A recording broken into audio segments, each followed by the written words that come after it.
Item ಯಾವುದೇ ಇರಲಿ try ಮಾಡಿ ಆಚಿ ಚಿಕನ್ ಮಸಾಲಾ. ಹಿಂದೂಗಳ ಅಂಗಡಿಗೆ ನುಗ್ಗಿ ದಾಂಧಲೆ ಮಾಡಿದ್ರ ಮುಸ್ಲಿಮರು ಅನ್ನುವಂಥದ್ದು ಒಂದು ಕಡೆ ಪ್ರಶ್ನೆಯಾಗಿದೆ. ಮಾಲೂರು ಪಟ್ಟಣದ ಮಟನ್ ಮಾರ್ಕೆಟ್ನಲ್ಲಿ ಮಾರಾಮಾರಿ ನಡೆದಿದೆ.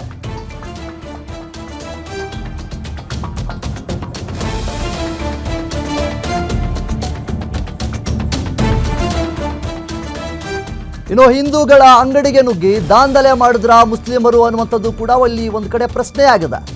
ಮಾಲೂರು ಪಟ್ಟಣದ ಮಟನ್ ಮಾರ್ಕೆಟ್ನಲ್ಲಿ ಮಾರಾಮಾರಿ ನಡೆದಿರುವಂಥದ್ದು. ಹಿಂದೂಗಳ ಅಂಗಡಿಗೆ ನುಗ್ಗಿ ಮುಸ್ಲಿಂ ಅಂಗಡಿಯವರಿಂದ ಹಲ್ಲೆ ಮಾಡಿದ್ದಾರೆ ಅಂತೇಳಿ ಆರೋಪಗಳು ಕೇಳಿಬರ್ತಾ ಇದೆ. ಕೋಲಾರ ಜಿಲ್ಲೆಯ ಮಾಲೂರು ಪಟ್ಟಣದ ಮಟನ್ ಮಾರ್ಕೆಟ್ನಲ್ಲಿ ನಡೆದಿರುವಂತಹ ಘಟನೆ ಇದು. ಏಕಾಏಕಿಯಾಗಿ ನುಗ್ಗಿ ಹಲ್ಲೆ ಮಾಡಿರುವ ವಿಡಿಯೋ CCTVಯಲ್ಲಿ ಸೆರೆಯಾಗಿದೆ. ಗೋವಿಂದಪ್ಪ ಹಾಗೂ ಕುಟುಂಬದವರಿಗೆ ಸೇರಿದಂತಹ ಮೀನಿನ ಅಂಗಡಿಗಳು ರಾಘವೇಂದ್ರ, ವೆಂಕಟೇಶ್, ಕಿರಣ್ ಎಂಬ ವ್ಯಾಪಾರಿಗಳ ಮೇಲೆ ಹಲ್ಲೆ ಮಾಡಿದ್ದಾರೆ ಅಂತೇಳಿ ಆರೋಪ ಕೇಳಿಬಂದಿದೆ. ತಲೆ, ಕುತ್ತಿಗೆ, ಹೊಟ್ಟೆ ಹಾಗೂ ಬೆನ್ನಿನ ಭಾಗದಲ್ಲಿ ಗಾಯಗಳಾಗಿರುವಂಥದ್ದು ಈಗ ಗೊತ್ತಾಗಿದೆ. ಅಕುಬಾ, ಸಲೀಂ, ಅಕ್ಬರ್ ಖಾನ್, ಸದ್ದಾಂ, ಅಮೀದ್ ವಿರುದ್ಧ ಈಗ ಗಂಭೀರವಾದಂಥ ಆರೋಪವನ್ನು ಸಹಿತ ಮಾಡಿದ್ದಾರೆ.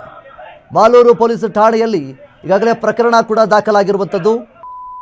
ಮಟನ್ ಮಾರ್ಕೆಟ್ನಲ್ಲಿ ಹಿಂದೂಗಳ ಅಂಗಡಿಗೆ ನುಗ್ಗಿ ಮುಸ್ಲಿಮರು ಹಲ್ಲೆ ಮಾಡಿದ್ದಾರೆ ಅನ್ನುವಂತಹ ಆರೋಪಗಳು ಕೇಳಿಬಂದಿದೆ. ಜೊತೆಗೆ CCTVಯ ದೃಶ್ಯಾವಳಿಗಳನ್ನು ನೀವು ನೋಡ್ತಾ ಇದ್ದೀರಾ. ಇದು ಮಾಲೂರಿನ ಮಟನ್ ಮಾರ್ಕೆಟ್ನಲ್ಲಿ ನಡೆದಿರುವಂತಹ ಘಟನೆ. ಇದು ಏಕಾಏಕಿಯಾಗಿ ಅಂಗಡಿಗೆ ನುಗ್ಗಿ ಯಾವ ರೀತಿ ಮಾರಾಮಾರಿ ಹೊಡೆದಾಡ್ಕೊಳ್ತಾ ಇದ್ದಾರೆ ನೀವು ನೋಡ್ತಾ ಇರ್ಬೋದು. ಮುಖ್ಯವಾಗಿ ಮುಸ್ಲಿಮರು ಹಿಂದೂಗಳ ಅಂಗಡಿಗೆ ನುಗ್ಗಿ ಏಕಾಏಕಿಯಾಗಿ ಹಲ್ಲೆ ಮಾಡಿದ್ದಾರೆ ಅನ್ನುವಂಥದ್ದು ಇಲ್ಲಿ ಗಂಭೀರವಾದಂತಹ ಆರೋಪ ಕೇಳಿಬರ್ತಾ ಇದೆ.